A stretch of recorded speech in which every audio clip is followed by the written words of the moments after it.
Hello students, welcome to my YouTube channel जिसका नाम है एडुकेटिव। और आज हम पढ़ने वाले हैं 6th क्लास के साइंस का चैप्टर 2 कंपोनेंट ऑफ फूड। तो चलिए चैप्टर स्टार्ट करते हैं। तो बच्चों, इस चैप्टर का क्या नाम है? Component of food. Component of food को हिंदी में कहते हैं भोजन के घटक। तो इस चैप्टर में हम क्या पढ़ेंगे? फूड के डिफरेंट कंपोनेंट यानी कि घटकों के बारे में पढ़ेंगे। In chapter 1 we made list of food item that we eat. तो बच्चों, जब हमने चैप्टर 1 पढ़ा था तो उसमें हमने क्या किया था? जो भी फूड आइटम हम खाते हैं अलग अलग तरह के, उनकी लिस्ट बनाई थी। We also identified food items eaten in different part of India. और इसके साथ साथ हमने जो इंडिया के डिफरेंट पार्ट्स में फूड आइटम खाए जाते हैं उनको भी पहचाना था। And mark this on its map. और उसके बाद इनको मैप पे भी मार्क किया था। A meal could consist of chapati, dal and brinjal curry. जो एक भोजन होता है उसमें क्या क्या हो सकता है बच्चों? चपाती हो सकती है, दाल हो सकती है और बैंगन की सब्जी हो सकती है। Another may be rice, sambar and vegetable preparation of ladies finger, भिंडी। और दूसरी जो मील होगी, हमारा दूसरे समय का जो भोजन होगा, उसमें क्या हो सकता है? चावल हो सकते हैं, सांभर हो सकता है, या कोई वेजिटेबल हो सकती है, जैसे कि मान लीजिए भिंडी की सब्जी हो गई, तोरी की सब्जी हो गई, इस तरह कोई भी एक सब्जी हो सकती है। Yet another meal could be appam, fish curry and vegetable. और उसके बाद और जो दूसरी मील है और दूसरे टाइम का जो खाना है उसमें क्या हो सकता है? अपम हो सकते हैं, फिश करी हो सकती है, या साथ में वेजिटेबल भी हो सकते हैं। तो कहने का मतलब ये है बच्चों कि डिफरेंट टाइम पे हम डिफरेंट तरह का ही खाना खाते हैं और उसमें डिफरेंट आइटम हो सकते हैं जो कि हम खाते हैं। तो बच्चों, अब हमें क्या दिया हुआ है? आगे एक एक्टिविटी दी हुई है, activity 1। Our meal usually have at least one item made of some kind of grain।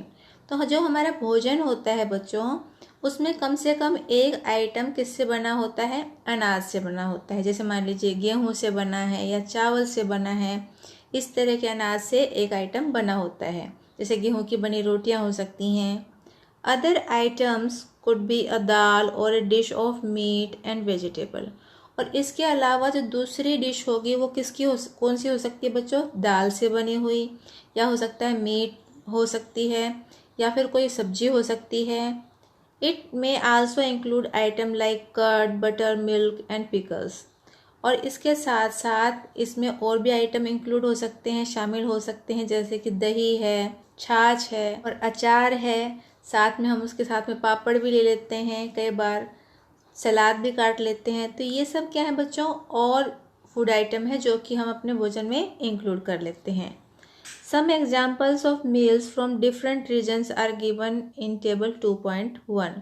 तो एक आगे टेबल दी हुई है बच्चों, उसमें कि कुछ एग्जाम्पल दिए हुए हैं डिफरेंट मील के, जो कि इंडिया के डिफरेंट रीजन में खाई जाती है, क्षेत्रों में खाई जाती है। Select food items you depicted on the map in chapter 1। Add some more meals to this list and enter these in table 2.1। तो उसमें से कुछ आइटम ऐसे हैं जो आपने पहले चैप्टर 1 में पढ़े हैं, और उसमें साथ साथ आपको कुछ और भी मील को ऐड करना है और उसके बाद इस टेबल में उनको एंटर करना है, भरना है। तो यहाँ देखिए बच्चे, ये दी हुई है टेबल 2.1। इसमें क्या दिया है? Some common meals of different region और स्टेट। इसमें कुछ क्षेत्रों की या स्टेट की कुछ क्या दी हुई है? कॉमन मील दी हुई है। तो देखते हैं क्या क्या दिया हुआ है। ये देखिए, सबसे पहले दिया है पंजाब का। पंजाब का जो आइटम ऑफ ग्रेन है, मतलब जो अनाज से बना हुआ आइटम है, वो क्या होता है बच्चों? मेनली मक्की की रोटी। उसके साथ आइटम ऑफ दाल, मीट, इसमें है राजमा, और वेजिटेबल में दिया है सरसों का साग। उसके बाद अदर्स में है कर्ड एंड घी। उसके बाद आंध्र प्रदेश की दी हुई है। तो आइटम ऑफ ग्रेन में दिया है राइस। आइटम ऑफ दाल और मीट में दिया है तुअर दाल या रसम। उसके बाद है वेजिटेबल में कुंदरू। उसके बाद है अदर्स में बटर मिल्क, घी और पिकल। तो बच्चों ऐसे ही आपको भी कुछ और स्टेट यहाँ पर इंक्लूड करनी है और उनमें खाए जाने वाली कॉमन जो मील है उसके डिफरेंट डिफरेंट आइटम्स को यहाँ पे लिखना है। तो इसको आप अपने आप पूरा कीजिए। Sometimes we may not really have all this variety in our meal. लेकिन कभी कभी ये होता है बच्चों कि हमारे भोजन में इतनी सारी वैरायटी में चीज़ें शामिल नहीं कर पाते हम। इफ़ वी आर ट्रेवलिंग, अगर हम सफ़र कर रहे हैं, we may eat whatever is available in the way. अगर हम कभी सफ़र कर रहे हैं, कभी कहीं की यात्रा कर रहे हैं, तो क्या होता है बच्चों, उस टाइम जो भी हमारे पास अवेलेबल होता है रास्ते में हम वही खा लेते हैं। It may not be possible for some of us to eat such a variety of item most of the time। और ऐसे और भी बहुत सारे लोग हैं जिनके लिए हर समय ये संभव नहीं हो पाता कि इतनी सारी वैरायटी में आइटम अपने भोजन में शामिल कर सकें हर समय। There must be some reason though why meals usually consist of such a distribution। तो बच्चों जो हम डिफरेंट डिफरेंट आइटम को अपने भोजन में इंक्लूड करते हैं, इसका कोई ना कोई आधार तो होना चाहिए कि ये डिफरेंट डिफरेंट डिस्ट्रीब्यूशन क्यों होता है फूड आइटम्स का। Do you think that our body need different kind of food for some special purpose. तो क्या आप सोचते हैं कि हमारे शरीर को अलग अलग तरह के फूड आइटम की ज़रूरत होती है कुछ स्पेशल कामों के लिए। अब नेक्स्ट टॉपिक क्या है हमारा, what do different food item contains. जो विभिन्न खाद्य पदार्थ हम खाते हैं अलग अलग तरह के, उसमें क्या क्या शामिल होता है। We know that each dish is usually made up of one और more ingredients which we get from plants और animal.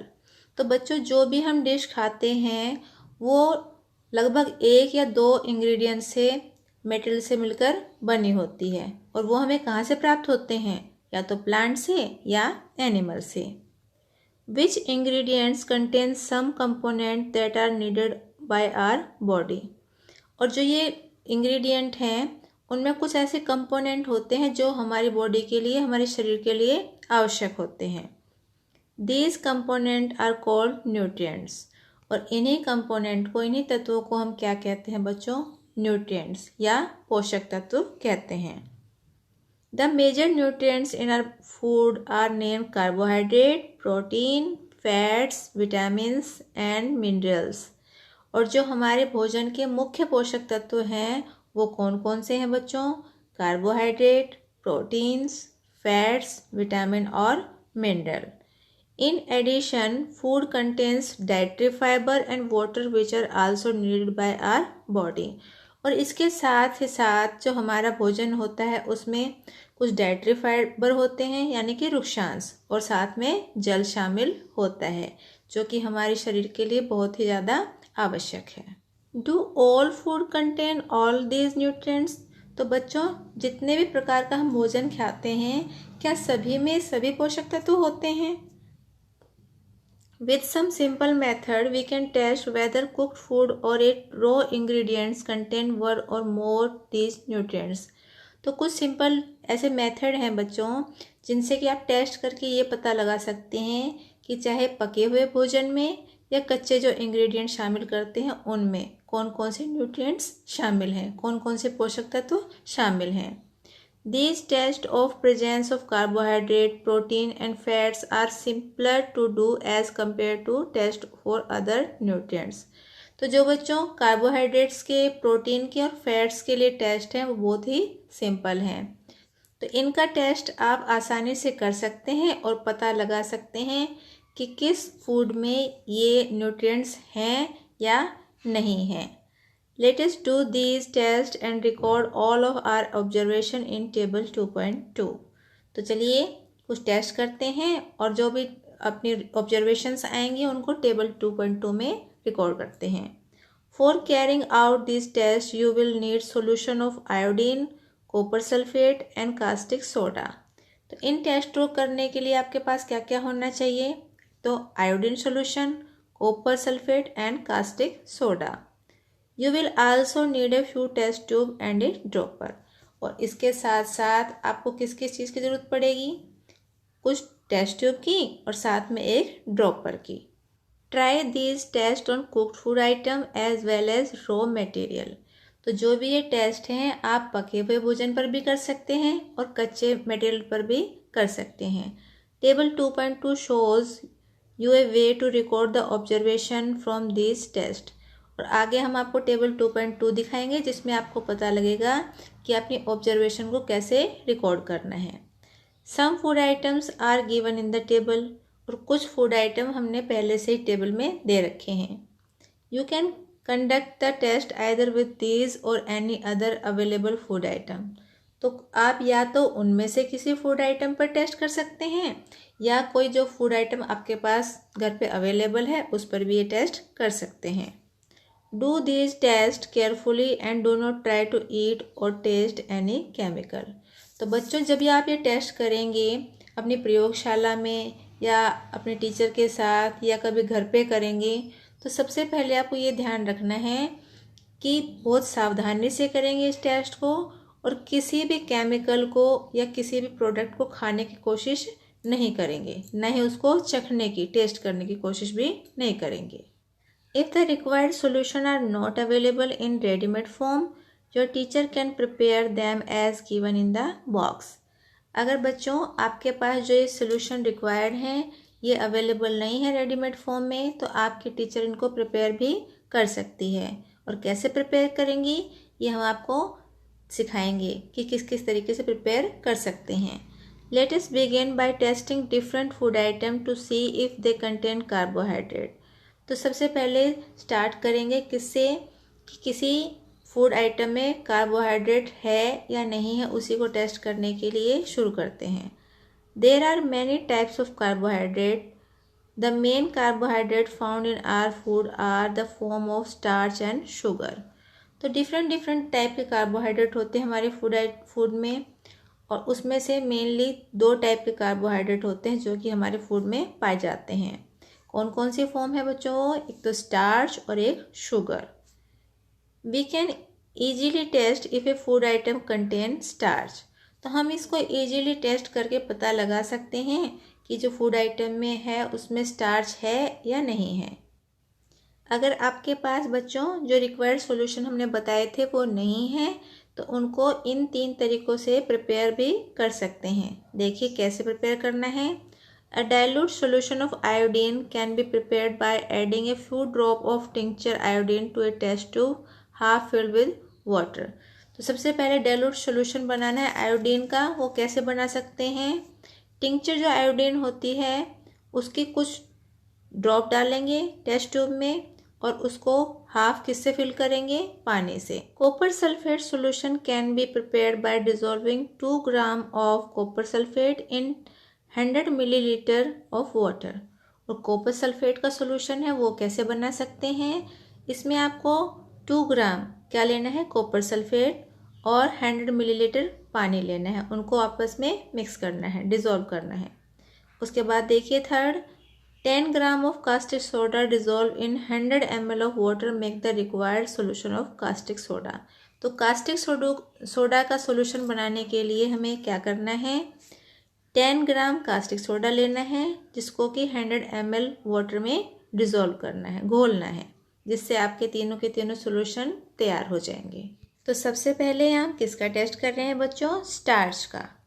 Take a small quantity of a food item or a raw ingredients.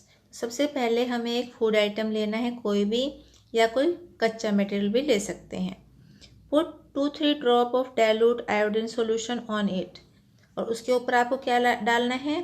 2 से 3 drop dilute iodine solution डालना है। ये देखिए ये बच्चे यहाँ करके भी दिखा रहे हैं आपको। इन्होंने क्या लिया है? यहाँ पोटैटो लिए हैं और उसके ऊपर ड्रॉपर से आयोडीन सॉल्यूशन डाला है। Observe if there is any change in the colour of the food item. और उसके बाद देखना है कि जो फूड आइटम है उसमें उसका कलर कोई चेंज हुआ है या नहीं हुआ है। Did it turn blue black.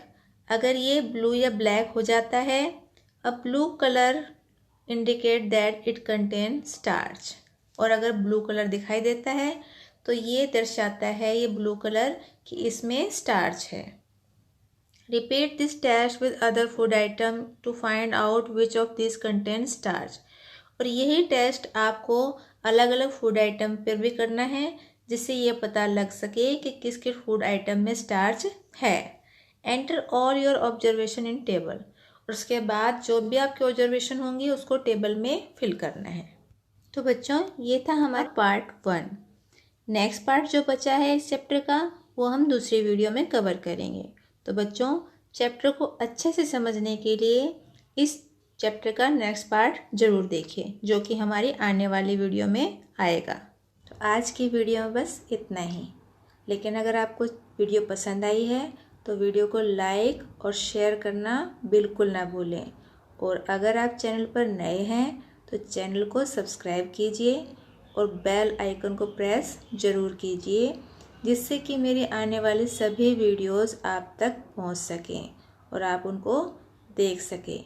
और लास्ट में बस यही कहूँगी, घर पर रहिए मगर पढ़ते ज़रूर रहिए। Thank you for watching my video.